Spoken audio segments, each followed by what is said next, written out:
என்ன பிரச்சனை இருந்தால் எந்த அறுபடை வீட்டிற்குச் செல்ல வேண்டும் தெரியுமா?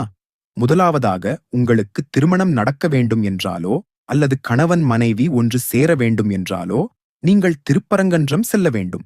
இரண்டாவதாக உங்களது தொழில் வெற்றியடைய வேண்டும் என்றாலோ அல்லது உங்கள் தொழிலில் இருக்கும் எதிரிகள் அழிய நீங்கள் திருச்செந்தூர் செல்ல வேண்டும்.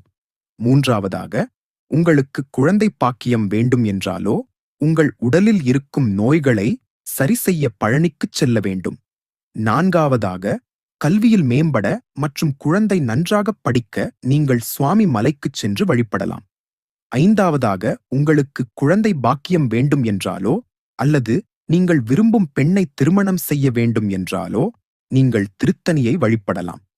ஆறாவதாக உங்களுக்கு இருக்கும் கடன் பிரச்சனை நீங்கவும் உங்களது வாழ்க்கையை நீங்கள் தெளிவாக அணுகவும் நீங்கள் பழமுதிர்ச்சோலையில் வழிபட வேண்டும். நீங்கள் அறுபடை வீட்டையும்